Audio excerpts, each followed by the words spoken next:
Tonight, an Orange County commissioner has asked the county fire marshal to review the access to a neighborhood after a home was lost months ago. People who live in the Starlight Ranch community say what started as hurricane damage has turned into a possible public safety hazard. Yeah, the neighborhood is near Pershing Avenue and Cimarron Boulevard.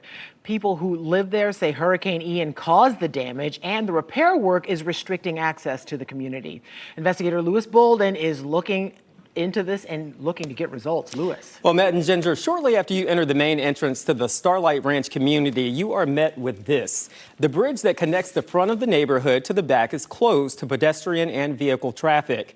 Residents say they feel trapped in their community, and they say the lack of communication has been frustrating, to say the least. Frustrating. These neighbors stand at the fence that now divides the Starlight Ranch community. It's just insane. It's insane.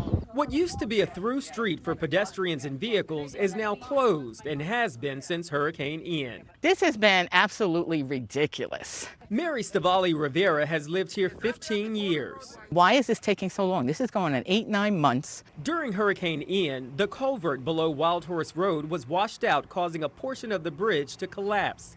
Since then, the owner of the property, Equity Lifestyle Properties, says they have been in permitting with Orange County Utilities and St. John's River Water Management District. It's definitely an inconvenience to the entire community. About 3/4 of the homes cannot access the front entrance. There is a back emergency entrance that is now open, but they say it takes 10 to 15 minutes to drive to the front of the community to access their mailboxes. So we do have a lot of elderly people that don't drive anymore.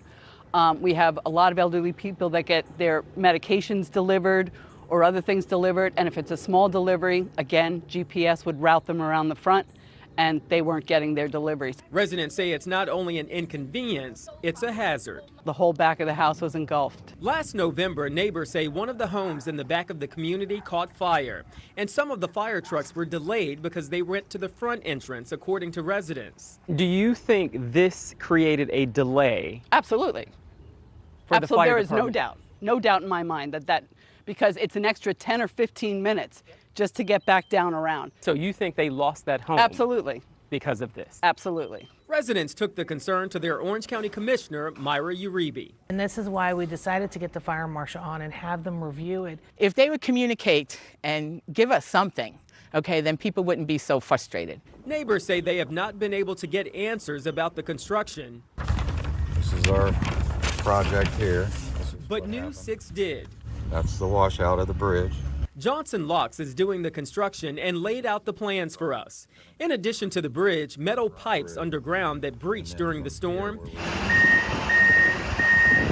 are being replaced and upgraded to reinforced concrete pipes that can handle more water. We have almost a 300-foot run. But it will take time. And that's what we're also checking on. When was this permit issue? How long is the permit good for? What's their progress? Now, a spokesperson for Equity Lifestyle Properties released a statement to News 6. It reads in part, during the demolition process, our contractors discovered communication cables and conduit, and the culvert, which were not marked in any documents provided by the authorities. We are working with AT&T and Spectrum to relocate the cables and conduit now.